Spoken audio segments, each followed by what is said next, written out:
और आप सब लोग कोरोना के इस दौर के बावजूद इतनी बड़ी संख्या में इस चुनावी सभा में शामिल हुए हैं।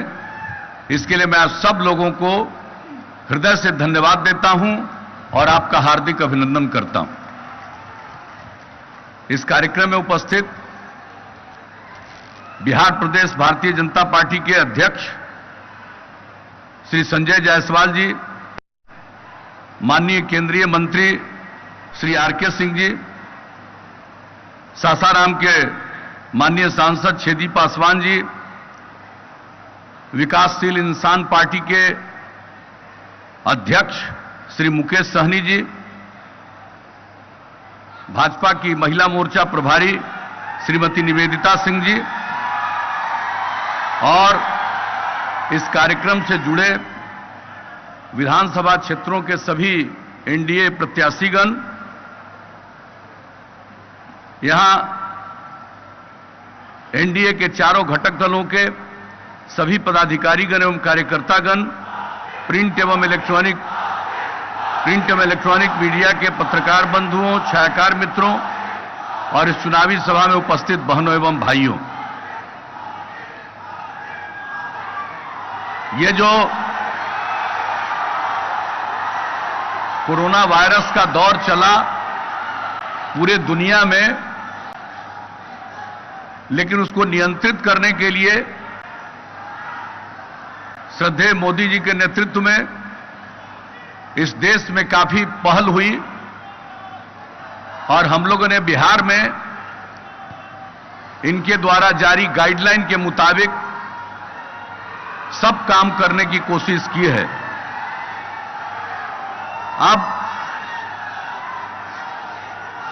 यहां जांच का भी दर बिहार में हम लोगों ने काफी अच्छा करने में सफलता प्राप्त की है और इसके अलावे अब जो रिकवरी रेट है बिहार में वो लगभग 94% है। इलाज की भी सारी व्यवस्था है और जो कोरोना के दौरान केंद्र से सहयोग मिला वो आप सब लोगों को मालूम है। जो हमारे लोग दूसरे राज्यों में फंसे हुए थे उनके लिए विशेष ट्रेनों का परिचालन किया और वो भारी संख्या में यहां पर पधारे। केंद्र सरकार ने राशन कार्ड धारियों को पीडीएस की अतिरिक्त सहायता दी। आप समझ लीजिए कि अप्रैल से शुरू होकर के नवंबर महीने तक के लिए प्रति व्यक्ति 5 किलो गेहूं या चावल और एक परिवार में 1 किलो दाल या चना का वितरण किया जा रहा। प्रधानमंत्री उज्ज्वला योजना के अंतर्गत हर गरीब परिवार को मुफ्त में एलपीजी का कनेक्शन मिला हुआ है और कोरोना के दौरान 85 लाख परिवारों को मुफ्त एलपीजी गैस सिलेंडर उपलब्ध कराया गया। प्रधानमंत्री जनधन योजना के अंतर्गत महिला लाभार्थियों को 500 रुपये प्रति माह की दर से 3 माह की राशि प्रदान की गई और इसके बाद जो हमारे लोग बाहर से यहां आए उनको मजबूरी में बाहर न जाना पड़े, इसके लिए आदरणीय प्रधानमंत्री जी ने गरीब कल्याण योजना का शुभारंभ बिहार से ही करवा दिया है। अब उससे लोगों को काफी सहूलियत होगी और मजबूरी में लोगों को जाना नहीं पड़ेगा और इसके अलावे कोरोना के जांच और इलाज के लिए भी काफी सहायता आवश्यक सामग्री की दी गई और इसके अलावे 500 बेड के कोरोना अस्पताल का भी निर्माण केंद्र सरकार के द्वारा किया गया है। पटना जिले के बगल में बिहटा में, पटना के बगल में और मुजफ्फरपुर के पताही में यह सब काम चल रहा है और इसके बाद राज्य सरकार ने भी अपनी तरफ से लोगों को सहायता दी। जो हमारे लोग बाहर फंसे हुए थे उनको हम लोगों ने 21 लाख लोगों को 1000 रुपये दर से प्रति व्यक्ति विशेष सहायता दी। लॉकडाउन के कारण राशन कार्ड धारियों को यानी 1,64,00,000 राशन कार्ड धारियों को, उन परिवारों को 1000 रुपये के दर से सहायता दी गई और बिहार सरकार ने लगभग अब तक इस दौर में 10,000 करोड़ रुपए से भी अधिक खर्च किया है। हालांकि कोरोना का मृत्यु दर पूरे देश में जो विश्व का मृत्यु दर है उससे काफी कम है और हम लोगों का राष्ट्रीय औसत से भी कम है। और हर जो इस प्रकार के लोगों की मृत्यु होती है उनके परिवारों को मुख्यमंत्री राहत कोष से 4 लाख रुपए की सहायता देते हैं। और केंद्र सरकार ने अन्य सभी योजनाओं के लिए काफी प्रशंसनीय योजनाओं की शुरुआत कराई। आप सोच लीजिए, किसान सम्मान निधि योजना हर किसान को एक साल में 6,000 रुपए देने की जो योजना इन्होंने चलाई, चुनाव के पहले ऐलान किया और अब किस तरह से मिल रहा है। 3 खंड में लोगों को 4-4 महीने में यह सब पैसा मिलता है।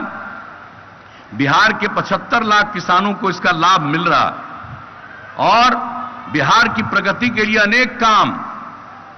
समय कम है, आदरणीय प्रधानमंत्री जी को हम सब सुनना चाहते हैं, आप सब लोग इसके लिए उपस्थित हुए हैं, लेकिन हम बताना चाहते हैं कि विकास के लिए अनेक योजनाएं चलाई जा रही है केंद्र के द्वारा।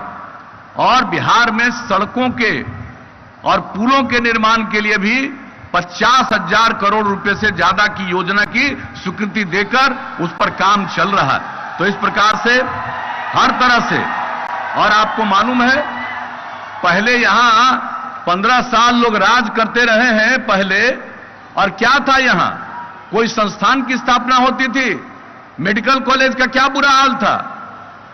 हम लोगों ने 3 मेडिकल कॉलेज पहले स्थापित किया और 8 मेडिकल कॉलेज की स्थापना के लिए केंद्र सरकार का सहयोग मिल रहा है और 8 नए मेडिकल कॉलेज और बनाए जा रहे हैं।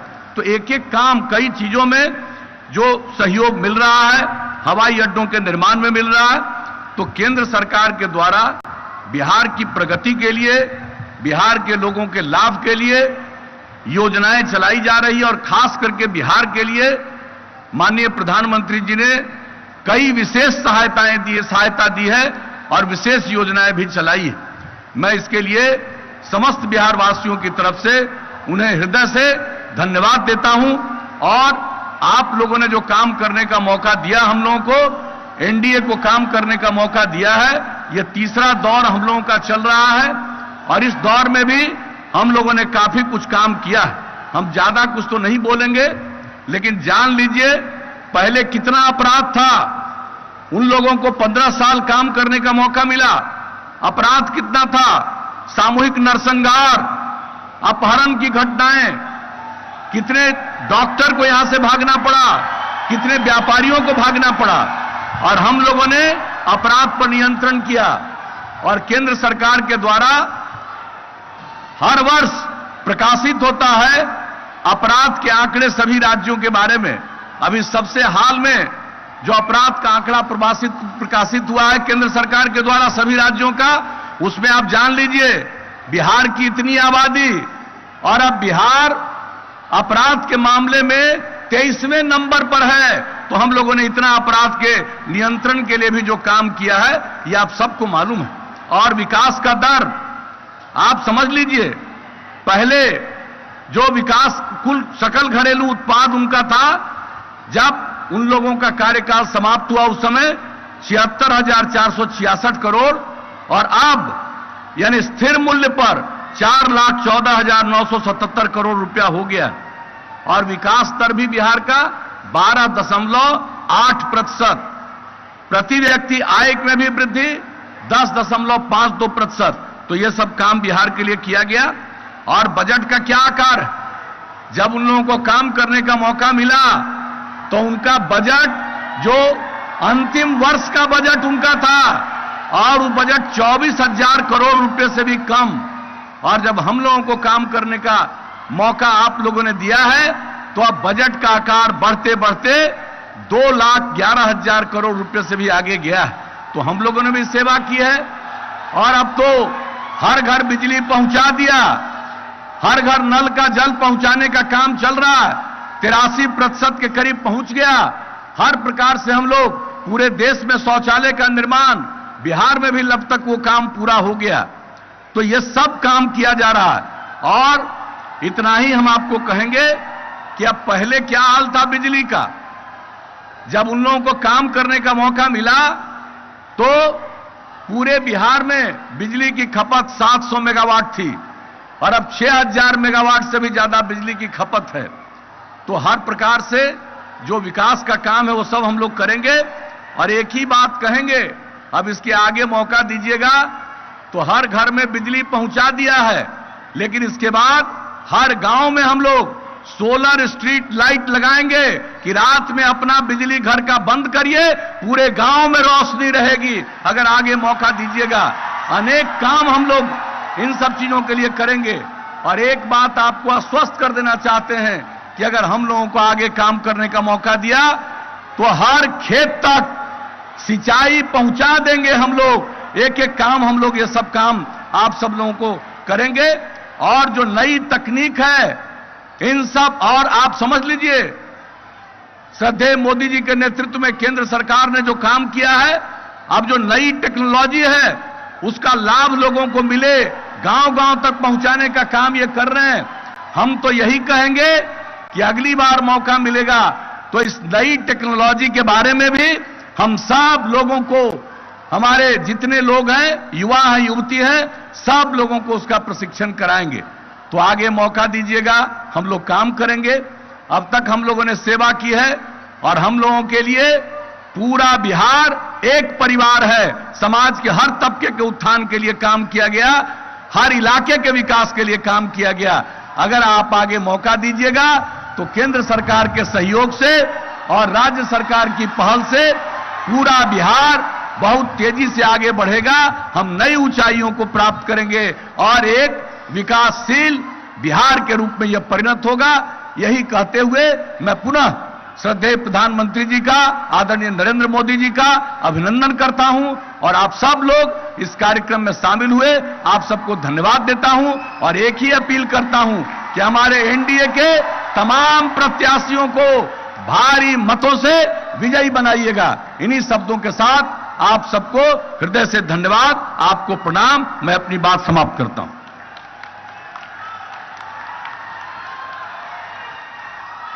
बहुत बहुत धन्यवाद आदरणीय मुख्यमंत्री जी। अब मैं आपके और प्रधानमंत्री जी के बीच की बाधा नहीं बनना चाहती हूं और मैं सीधे अपने आदरणीय प्रधानमंत्री जी को, यशस्वी प्रधानमंत्री जी को, जिनको सुनने के लिए विश्व अपनी पलकें बिछाए बैठा होता है, वैसे हमारे सासाराम की धरती पर आदरणीय प्रधानमंत्री जी को आमंत्रित करना चाहूंगी। वो आए और हमारे शाहाबाद की जनता को अपना उद्बोधन दे। आदरणीय प्रधानमंत्री जी।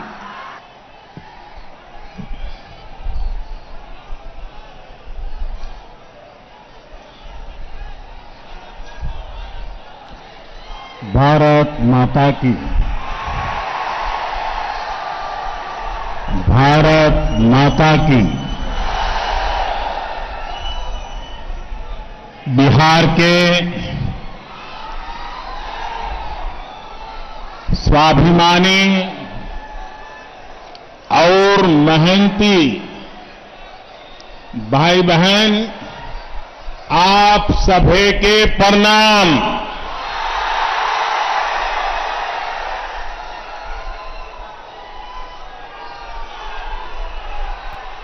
अन्नदाता,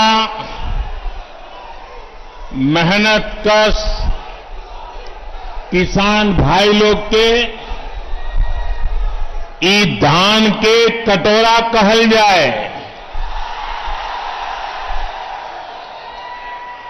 गौरवशाली धरती के हम नमन करतानी। मां मुंडेश्वरी ताराचंडी माता के ई पावन भूमि पर रउआ सबके अभिनंदन करतानी। बिहार के मुख्यमंत्री श्रीमान नीतीश कुमार जी, केंद्रीय मंत्रिमंडल के मेरे साथी आर.के. सिंह जी, बिहार भाजपा के अध्यक्ष डॉक्टर संजय जायसवाल जी, वीआईपी पार्टी के अध्यक्ष भाई मुकेश साहनी जी, भाजपा सांसद भाई छेदी पासवान जी और मेरे प्यारे भाई और बहनों, साथियों, हाल ही में बिहार ने अपने 2 सपूतों को खोया है, जिन्होंने यहां के लोगों को दशकों तक सेवा की है। मेरे करीबी मित्र, गरीबों दलितों के लिए अपना जीवन समर्पित करने वाले और आखिरी समय तक, आखिरी सांस तक मेरे साथ रहने वाले रामविलास पासवान जी, उन्हें मैं अपनी श्रद्धांजलि अर्पित करता हूं। उसी प्रकार से बाबू रघुवंश प्रसाद सिंह जी ने भी गरीबों के उत्थान के लिए निरंतर काम किया। वो भी अब हमारे बीच नहीं है। मैं उन्हें भी अपनी आदरपूर्वक श्रद्धांजलि अर्पित करता हूं। साथियों, आज रोहतास के साथ साथ आसपास के अन्य जिलों के साथी भी यहां आए हैं। तकनीक के माध्यम से भी काफी साथी और एनडीए के उम्मीदवार हमारे साथ जुड़े हैं। मैं आप सभी का अभिनंदन करता हूं। भाई और बहनों, सबसे पहले तो मैं बिहार के लोगों को बधाई देना चाहता हूं। बधाई इस बात के लिए कि बिहार के लोग इतनी बड़ी आपदा का डटकर मुकाबला कर रहे हैं। कोरोना महामारी से बचने के लिए तेजी से जो फैसले लिए गए हैं, जिस तरह बिहार के लोगों ने काम किया, नीतीश जी के नेतृत्व में एनडीए सरकार ने काम किया, उसके नतीजे आज दिख रहे हैं। दुनिया के बड़े बड़े अमीर देशों की हालत किसी से भी छिपी नहीं है।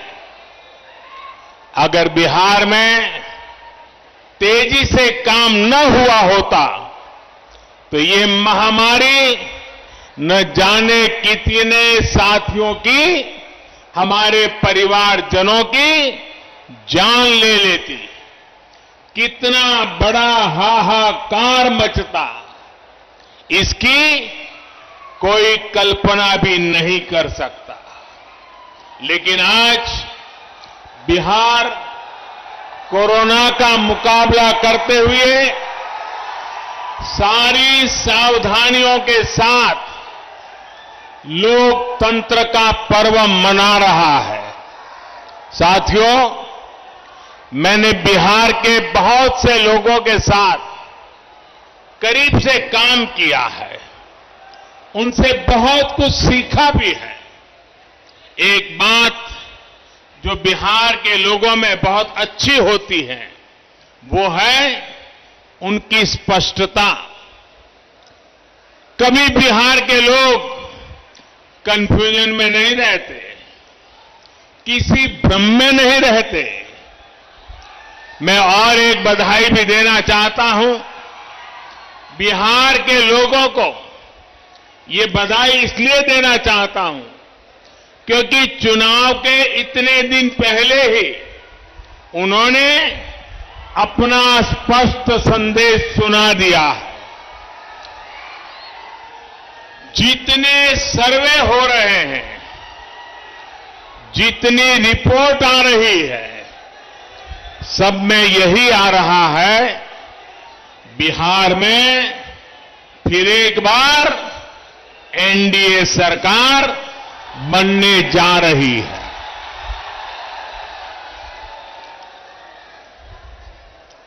लेकिन मेरे बिहार के प्यारे भाइयों बहनों,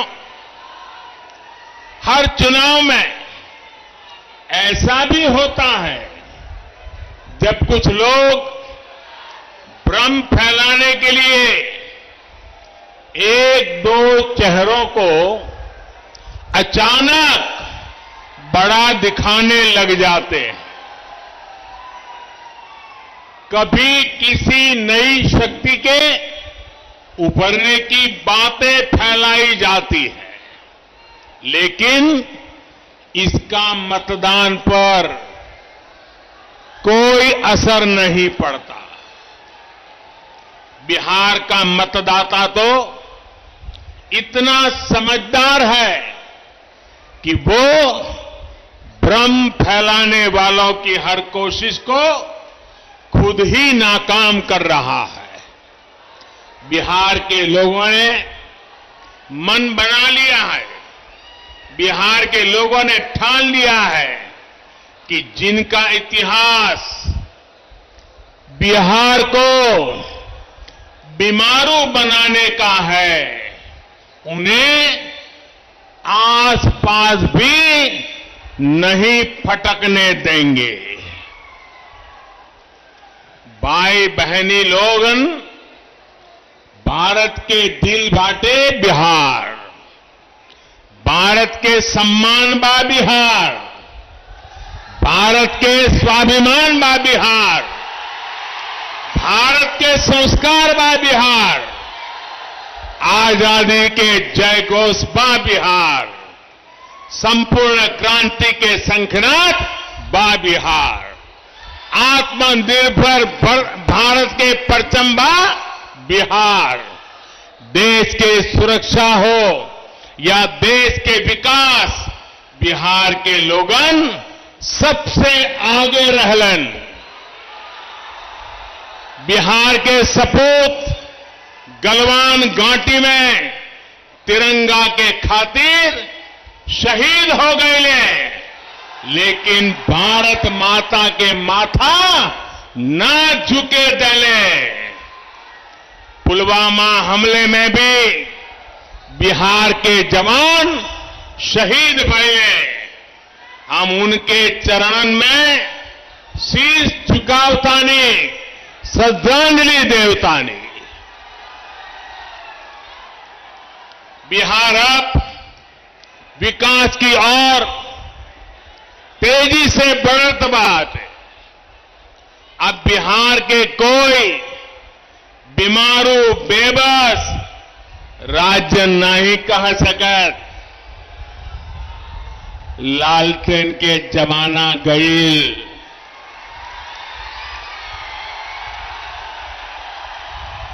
पिछले 6 सालन में बिजली के खपत 3 गुना बढ़ गई बाटे।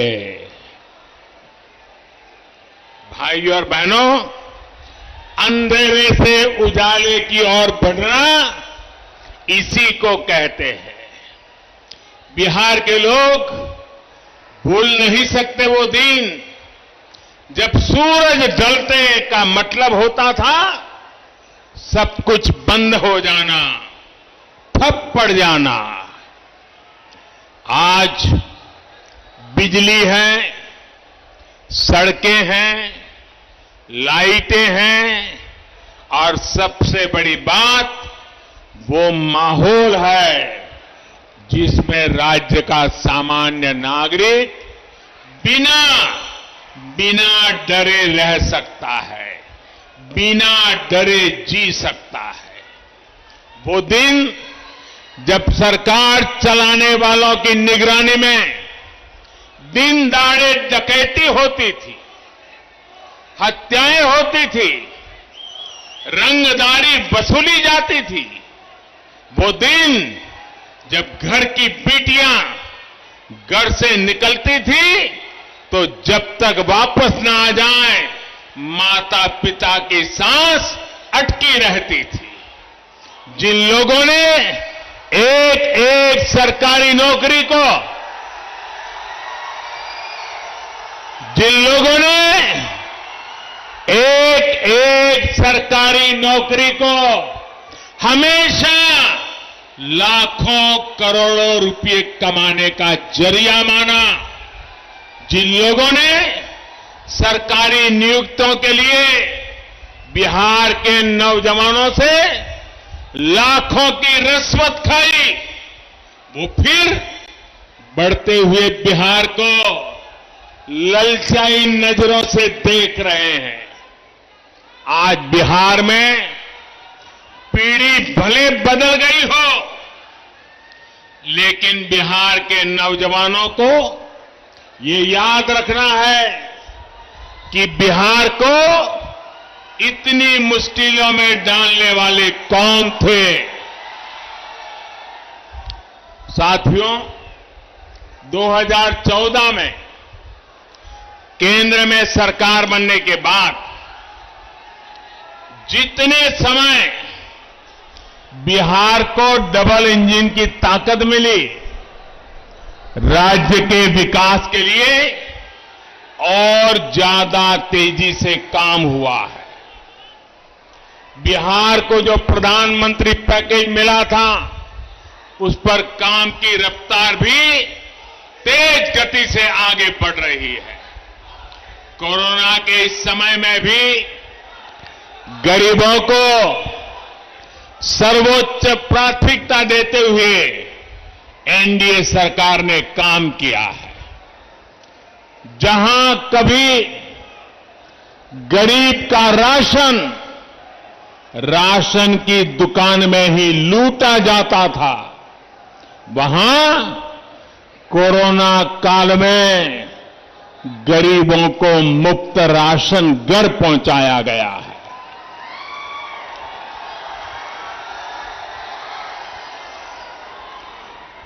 गरीब भूखा न सोए,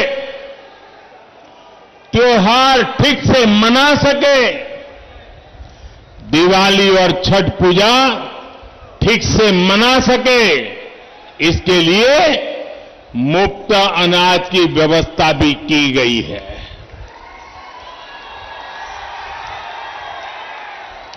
इसी कोरोना के दौरान करोड़ों गरीब बहनों के खाते में सीधी मदद भेजी गई, मुफ्त गैस सिलेंडर की व्यवस्था की गई। शहरों में जो रेहड़ी ठेला चलाने वाले साथी हैं, उनके लिए भी बैंकों से आसान ऋण सुनिश्चित कराया जा रहा है, ताकि वो अपना काम फिर शुरू कर सकें, आगे बढ़ सके। साथियों, देश जहां संकट का समाधान करते हुए आगे बढ़ रहा है, ये लोग देश के हर संकल्प के सामने रोड़ा बनकर खड़े हैं। देश ने किसानों को बिचौलियों और दलालों से मुक्ति दिलाने का फैसला लिया, तो ये बिचौलियों और दलालों के पक्ष में खुलकर मैदान में है। मंडी और एमएसपी का तो बहाना है, असल में दलालों और बिचौलियों को बचाना है। याद कीजिए, लोकसभा चुनाव से पहले जब किसानों के बैंक खाते में सीधे पैसे देने का काम शुरू हुआ था, तब इन्होंने कैसे कैसे भ्रम फैलाया था। जब देश की रक्षा के लिए राफेल विमानों को खरीदा गया, तब भी ये बिचौलियों और दलालों की भाषा बोल रहे थे। साथियों, आज देश की जनता, देश के किसान, देश के नौजवान देख रहे हैं कि इन लोगों के लिए देश हित नहीं, दलालों का हित ज्यादा महत्वपूर्ण है।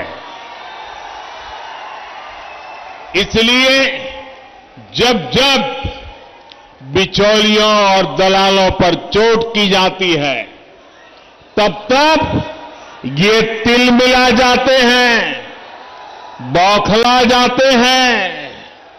आज हालत ये हो गई है कि लोग भारत को कमजोर करने की साजिश रच रहे लोगों का साथ देने से भी नहीं हिचकिचाते। आप मुझे बताइए, जम्मू कश्मीर से आर्टिकल 370 हटने का इंतजार देश बरसों से कर रहा था या नहीं? ये फैसला हमने लिया, एनडीए की सरकार ने लिया, लेकिन आज ये लोग इस फैसले को पलटने की बात कर रहे हैं। ये कह रहे हैं कि सत्ता में आए तो आर्टिकल 370 फिर लागू कर देंगे। और इनका दुस्साहस देखिए, इतना कहने के बाद भी ये लोग बिहार के लोगों से वोट मांगने की हिम्मत दिखा रहे हैं। जो बिहार अपने बेटे बेटियों को सीमा पर देश की रखवाली के लिए भेजता है, क्या ये उसकी भावना का अपमान नहीं है? मैं जवानों और किसानों की भूमि बिहार से इन लोगों को एक बात एकदम स्पष्ट कहना चाहता हूं। ये लोग जिसकी चाहे मदद ले लें, देश अपने फैसलों से पीछे नहीं हटेगा। भारत अपने फैसलों से पीछे नहीं हटेगा। भाई और बहनों, इन लोगों को आपकी जरूरतों से कभी सरोकार नहीं रहा। इनका ध्यान रहा है अपने स्वार्थों पर, अपनी तिजोरी पर। यही कारण है कि भोजपुर सहित पूरे बिहार में लंबे समय तक बिजली, सड़क, पानी जैसी मूल सुविधाओं का विकास नहीं हो पाया। हालत ये थी कि कैमूर में जिस दुर्गावती सिंचाई परियोजना का शिलान्यास, आप याद रखिए ये सारी बातें, कैमूर में जिस दुर्गावती सिंचाई परियोजना का शिलान्यास बाबू जगजीवन राम जी ने 70 के दशक में किया था, 70 के दशक में, वो इतने वर्षों में भी पूरी नहीं हुई थी। इस काम को एनडीए सरकार ही पूरा कर रही है। साथियों, बिहार के विकास की हर योजना को अटकाने और लटकाने वाले ये लोग हैं जिन्होंने अपने 15 साल के शासन में लगातार बिहार को लूटा, बिहार का मान मर्दन किया। आपने बहुत विश्वास के साथ इन्हें सत्ता सौंपी थी, लेकिन इन्होंने सत्ता को अपनी तिजोरी भरने का माध्यम बना लिया। जब बिहार के लोगों ने इन्हें सत्ता से बेदखल कर दिया, नीतीश जी को मौका दिया, तो ये बौखला गए।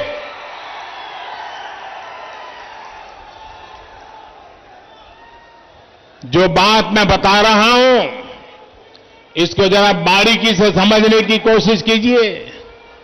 जब उनको सत्ता से बेदखल किया गया तो ये लोग बौखला गए, उनके अंदर एक गुस्सा आया, जहर भर गया।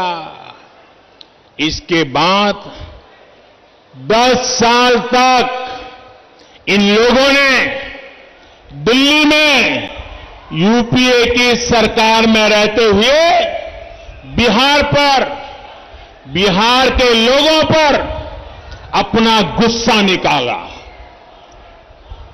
और मुझे याद है, मैं भी गुजरात का मुख्यमंत्री था, नीतीश जी बिहार के मुख्यमंत्री थे, और जब हम भारत सरकार की मीटिंगों में जाया करते थे, नीतीश जी बार बार उनको कहते थे कि आप बिहार के काम में रोड़े मत अटकाइए, बिहार की राजनीति का अखाड़ा दिल्ली को मत बनाइए। लेकिन 10 साल तक यूपीए सरकार में बैठे लोगों ने, जिसको टाइट चाबी करने के लिए बिहार के लोग पहुंचे हुए थे, वे पराजय के गुस्से में नीतीश जी को एक काम नहीं करने देते थे। 10 साल बर्बाद कर दिए नीतीश जी के। बाद में 18 महीने क्या हुआ, ये मुझे कहने की जरूरत नहीं है, आप भली भांति जानते हैं। इन 18 महीनों में परिवार ने क्या क्या किया, कैसे कैसे खेल किए, कौन सी बातें अखबारों में छाई रहती थी, कौन सी बातें टीवी वालों को भाती थी, ये बातें मुझे कहने की जरूरत नहीं है, बिहार और देश के लोगों से छिपा नहीं है। जब नीतीश जी इस खेल को बांध गए, ये समझ गए कि इन लोगों के साथ रहते हुए बिहार का भला तो छोड़िए, बिहार और 15 साल पीछे चला जाएगा, तो उन्हें सत्ता छोड़ने का फैसला लेना पड़ा। साथियों, बिहार के लिए, बिहार के उज्जवल भविष्य के लिए हम फिर एक बार नीतीश जी के साथ आए। साथियों, 2014 में प्रधान सेवक बनने के बाद, ये आंकड़ा लोगों को याद नहीं आ रहा है, बिहार में याद कराना पड़ेगा। मुझे नीतीश जी के साथ कंधे से कंधा मिलाकर काम करने के लिए सिर्फ 3-4 साल का ही मौका मिला है। बाकी तो यूपीए के साथ संघर्ष करने में बिहार का टाइम गया है। लेकिन इन 3-4 वर्षों में भी कहीं पर 3-4 गुना काम किया, कहीं पर 5 गुना तेजी से काम किया गया है। साथियों, आज एनडीए के सभी दल मिलकर आत्मनिर्भर, आत्मविश्वासी बिहार के निर्माण में जुटे हैं। बिहार को अभी भी विकास के सफर में मीलों आगे जाना है, नई बुलंदी की तरफ उड़ान भरनी है। बीते वर्षों में बिहार के गरीब, दलित, वंचित, पिछड़े, अति पिछड़े, आदिवासी, उन सब तक वो सुविधाएं पहुंचाने का प्रयास किया गया है, जिन्हें पाना कभी बहुत मुश्किल होता था।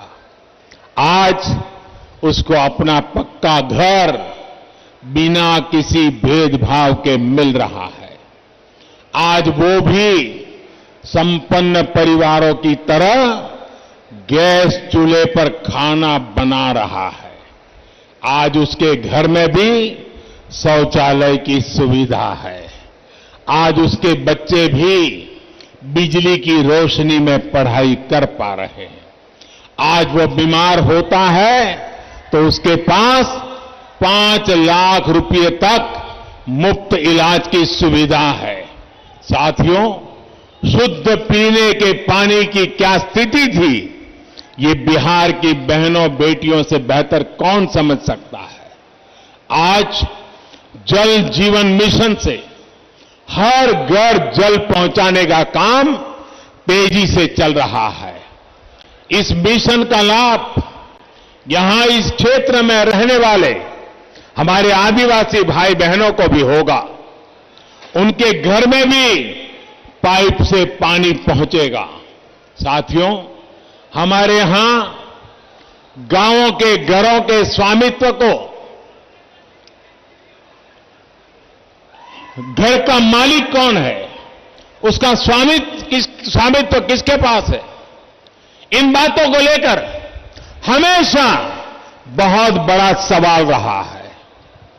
गांव की जमीन, इन जमीनों पर घर, पुरखों के बनाए घर, इनमें बरसों से जो लोग रहते रहे हो, लेकिन सरकारी दस्तावेजों में इनका अस्तित्व ही नहीं रहता।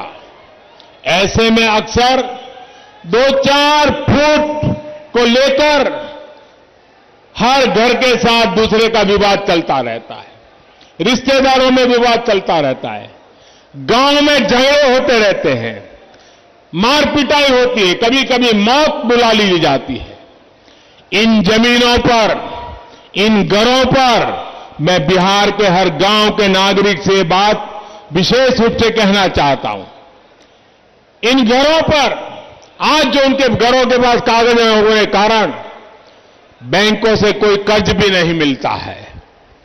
भारत के गांवों में रहने वालों की इस दिक्कत को दूर करने के लिए केंद्र सरकार ने स्वामित्व योजना की शुरुआत की है। इस योजना में सब कुछ टेक्नोलॉजी के माध्यम से हो रहा है, टेक्नोलॉजी कर रही है। ड्रोन की मदद से गांव के घर घर की मैपिंग, उसको नापा जा रहा है, मैपिंग कराई जा रही है।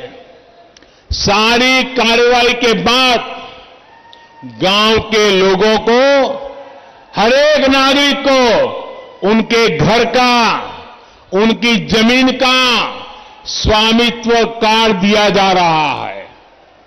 भारत के 6 राज्यों में ये योजना पायलट के रूप में शुरू हो गई है। कुछ दिन पहले बाबू जयप्रकाश नारायण जी की जयंती के दिन 1 लाख लोगों को स्वामित्व कार्ड दिए गए हैं। बिहार में चुनाव के बाद, एनडीए की सरकार बनने के बाद बहुत जल्द इस योजना को यहां पर भी शुरू किया जाएगा। बिहार के गांव के हर नागरिक को इसका बहुत बड़ा लाभ मिलने वाला है। यहां के नौजवानों को लाभ होने वाला है।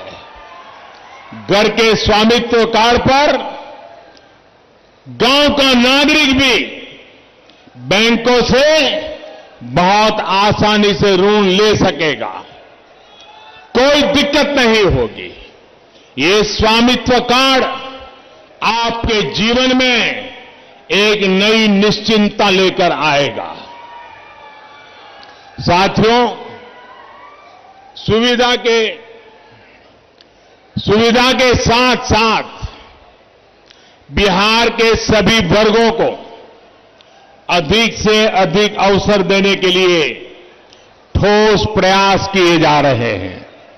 दलितों, पिछड़ों, आदिवासियों को मिलने वाले आरक्षण को अगले 10 साल तक के लिए बढ़ा दिया गया है।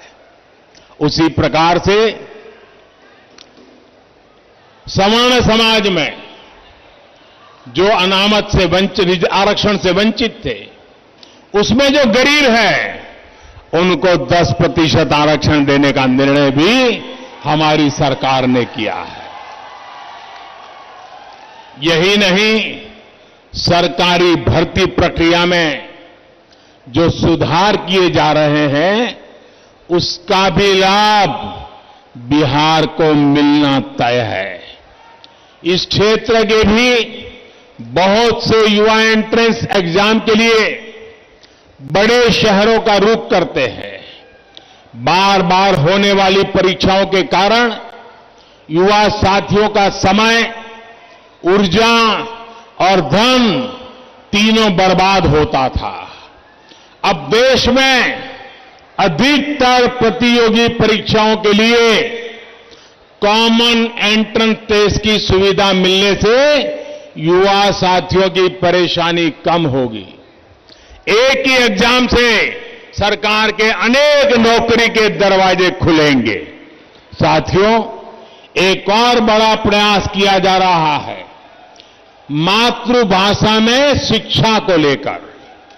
अभी हमारे डॉक्टर जायसवाल जी जब मैं आया, बड़े विस्तार से इसका वर्णन कर रहे थे। और ये काम जब मैं कह रहा हूं, मैं कहता हूं मन बुद्धि कर्म से मैं स्वर्गीय आदरणीय कर्पूरी ठाकुर साहब को आदरपूर्वक श्रद्धांजलि भी देता हूं। आज वो जहां भी होंगे, हमारी इस कल्पना से वो हम पर आशीर्वाद बरताते होंगे। भाइयों बहनों, देश की शिक्षा व्यवस्था में तो बिहार का गौरवशाली इतिहास रहा है। राष्ट्रीय शिक्षा नीति से प्रेरणा लेते हुए अब कोशिश होगी मेडिकल, इंजीनियरिंग समेत सभी तकनीकी कोर्सेज को भी मातृभाषा में पढ़ाने की शुरुआत की जाएगी। उसके कारण, अंग्रेजी के अभाव के कारण गांव का, गरीब का, दलित का, पीड़ित का बच्चा, उसका अब डॉक्टर बनने का सपना पूरा होगा, इंजीनियर बनने का सपना पूरा होगा। ये बहुत बड़ा निर्णय हम करने जा रहे हैं और मैं बिहार भाजपा को बधाई देता हूं कि उन्होंने अपने चुनावी मैनिफेस्टो में इस महत्वपूर्ण कार्यक्रम की घोषणा की है। साथियों, बिहार में स्वरोजगार के अवसरों के लिए भी निरंतर प्रयास किया जा रहा है।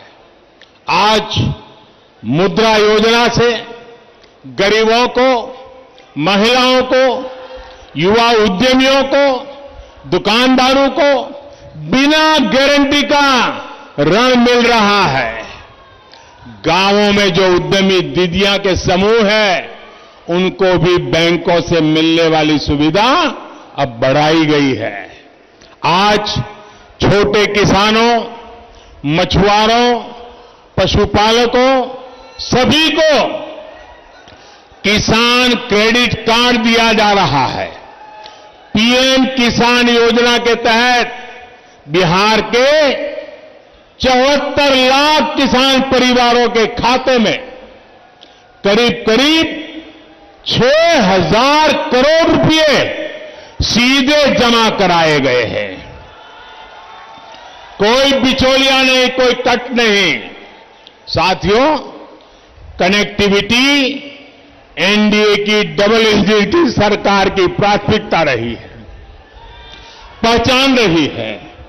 आज बिहार के करीब करीब हर गांव तक सड़क पहुंच रही है, नेशनल हाईवे चौड़े हो रहे हैं। बिहार की नदियों पर आज एक के बाद एक नए और आधुनिक पुल बन रहे हैं। यहां सोन नदी पर ही न जाने कितने दशकों से अनेक पुल सिर्फ हवा में ही बने रहे थे। अब इस दिशा में पूरी ईमानदारी से काम चल रहा है। सोन नदी पर कोइलवर पुल के समांतर 4 लेन पुल का काम अंतिम चरणों में है। बिहार को झारखंड से कनेक्ट करने के लिए भी सोन नदी पर पुल बनाया जा रहा है। इस क्षेत्र में भी और विशेषकर नक्सल प्रभावित क्षेत्रों में हजारों करोड़ रुपए खर्च करके लंबी सड़कों और दर्जनों पुलों के निर्माण पर काम चल रहा है। रेल लाइनों का बिजलीकरण और रेलवे स्टेशनों का सुंदरीकरण तेजी से चल रहा है। सासाराम सहित अनेक शहरों में बाईपास भी बन रहे हैं। कनेक्टिविटी के साथ साथ बक्सर के चौसा में 10,000 करोड़ रुपए की लागत से बनने वाले पावर प्रोजेक्ट पर भी काम शुरू हो रहा है। साथियों, कनेक्टिविटी सुधारने का बहुत बड़ा लाभ यहां के किसानों, नौजवानों, उद्यमियों, व्यापारियों, कारोबारियों को मिलेगा। इस क्षेत्र में आत्मनिर्भर होने की बहुत बड़ी क्षमता है। कैमूर का सोनाचूर चावल हो या आदिवासी साथियों की वन उपज हो, फल सब्जियां हो, इन सब से अब ज्यादा आय होने की संभावना बड़ी है। अब केंद्र सरकार गांवों में भंडारण और दूसरी सुविधाएं बनाने के लिए लाखों करोड़ रुपए खर्च करने जा रही है। इससे इस क्षेत्र में भी फूड पार्क जैसी सुविधाएं विकसित होंगी। हाल में कृषि क्षेत्र से जुड़े जितने भी सुधार किए गए हैं, उनका लक्ष्य ये भी है कि गांव के पास ही ज्यादा से ज्यादा कृषि से जुड़े उद्योग लगे। भाई और बहनों, आत्मनिर्भरता के संकल्प को मजबूत करने के लिए फिर नीतीश जी की अगुवाई में सरकार बनाना जरूरी है। बिहार में भाजपा, जेडीयू, हम पार्टी और वीआईपी के गठबंधन यानी एनडीए की सरकार जरूरी है। बिहार को आत्मनिर्भर बनाने के लिए, देश को आत्मनिर्भर बनाने के लिए एनडीए की जीत जरूरी है। मुझे खुशी है कि बूथ लेवल पर भी एनडीए के सभी कार्यकर्ता, सभी राजनीतिक दलों के घटक दलों के साथी एकजुट होकर के पूरी ताकत से जुटे हुए हैं, एक दूसरे के साथी बने हुए हैं। इस बार तो मैं देख रहा हूं कि मतदाता, बिहार की महिलाएं, बहनें, बेटियां एनडीए को जिताने के लिए पूरी ताकत झोंक रही है। जो भी एनडीए का है, उसकी जीत के लिए ये साझा संकल्प सभी की बहुत बड़ी ताकत है।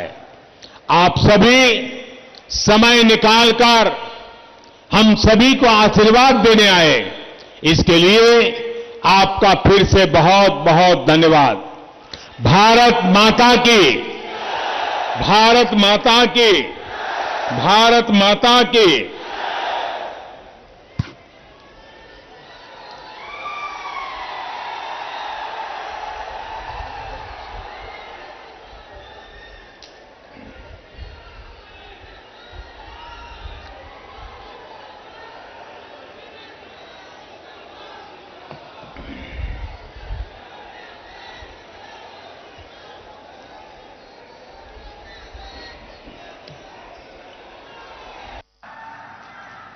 मैं माननीय प्रधानमंत्री जी का हृदय की गहराई से धन्यवाद देना चाहूंगी और शाहाबाद की जनता की ओर से मैं ये आश्वस्त करना चाहूंगी कि 2200 सीट जीतकर हम एनडीए की झोली में डालने का काम करेंगे। एक बार मेरे साथ जोरदार नारा लगाइए, नरेंद्र मोदी जिंदाबाद, नरेंद्र मोदी जिंदाबाद, नरेंद्र मोदी जिंदाबाद, एनडीए सरकार जिंदाबाद। जय हिंद, जय भारत।